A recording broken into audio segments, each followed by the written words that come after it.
Hey everyone, welcome back to Corporate Decoder, the place where we untangle the confusing world of corporate filings. Today we're diving into a proxy statement from Knife River Corporation. Don't worry, it's not about knives or rivers of blood. Proxy statements can be a little dry, but they hold important clues about a company's direction, so stick with me, it's going to get interesting.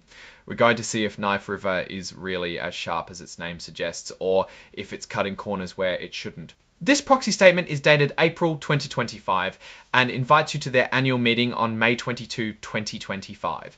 They will discuss things like electing directors, voting on executive pay, and getting rid of what's called supermajority voting requirements.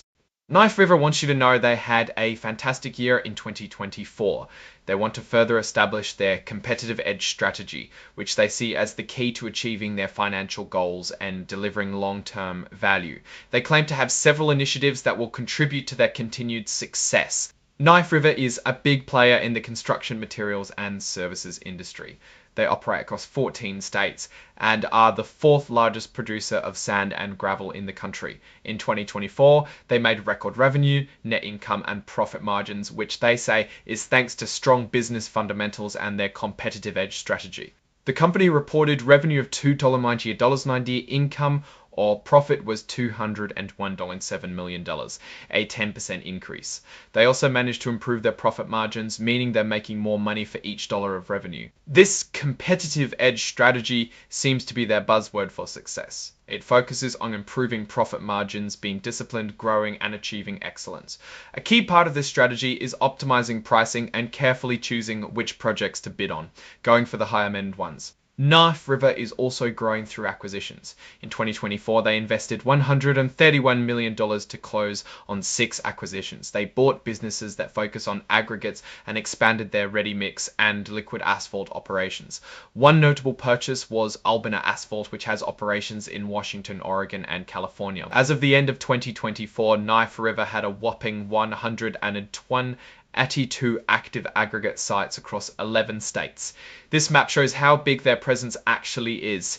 They're committed to strong corporate governance practices to be aligned with stockholder interests. All their directors are independent, except for their CEO. They have majority voting for directors, executive sessions of independent directors, no shareholder rights plan, and committees consisting entirely of independent directors, all good signs. The board recommends you vote for the election of Patricia Chiodo, Patricia L. Moss, and William J. Sandbrook. The filing mentions their previous roles and contributions. Let's scroll further to understand why these people are nominated. Patricia Chiodo, for example, is a former Chief Financial Officer. She's bringing financial expertise in corporate strategy, risk management, and capital markets, which can only be beneficial. Patricia L. Moss is a former president and Chief Executive Officer of Cascade Bancorp. So she brings broad knowledge of finance, business development, and compliance oversight. She also understands economic and political issues in the Pacific Northwest, where Knife River has significant operations. William J. Sandbrook is a former president and chief executive officer of US Concrete, bringing over 30 years of experience in mining, building materials, and construction. He contributes business leadership and management capabilities to the board. The company's executive compensation program appears to be heavily performance-based.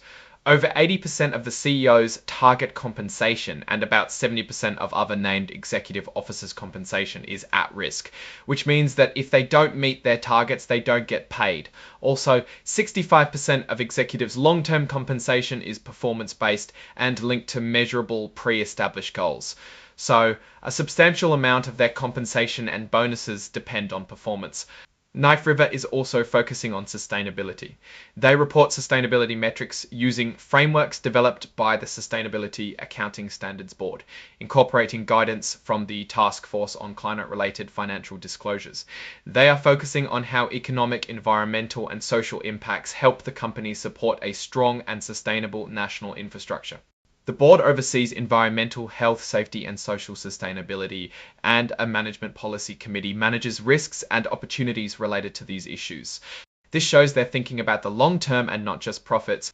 They are committed to safety in the workplace. To ensure safe work environments, the company adheres to the 3 T's of safety: tools, training, and time.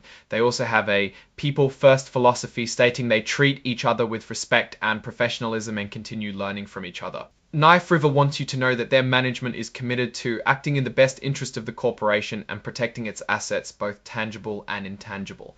They have a vendor code of conduct that outlines their expectations of vendors.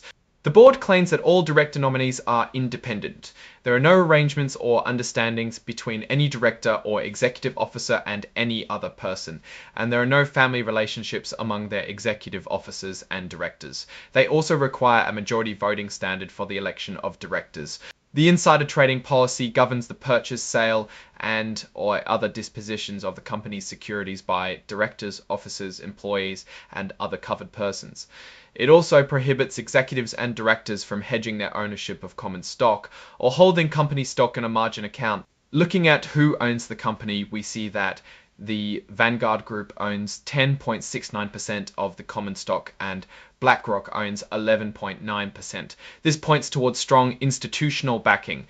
Let's talk about the compensation of these top executives. In 2024, Brian Gray, the president and CEO, earned almost $7 million. 4.1 million of that came from stock awards and 1.8 million from non-equity incentive plans.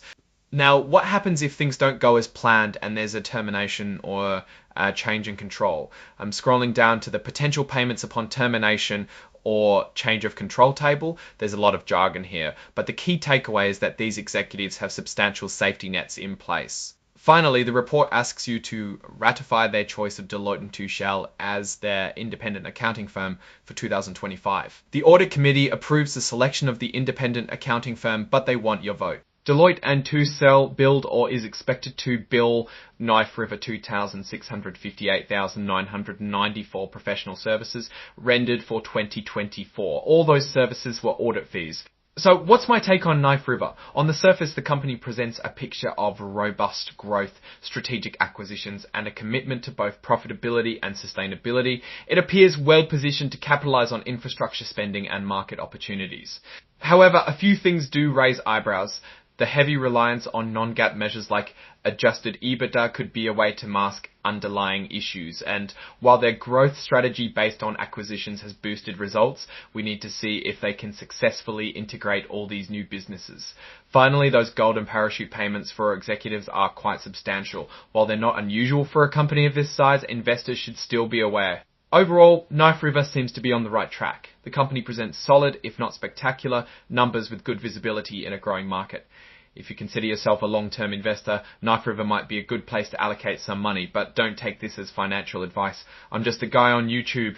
That's it for today's Corporate Decoder. Thanks for tuning in. If you found this analysis helpful, be sure to like, comment, and subscribe for more deep dives into the world of corporate filings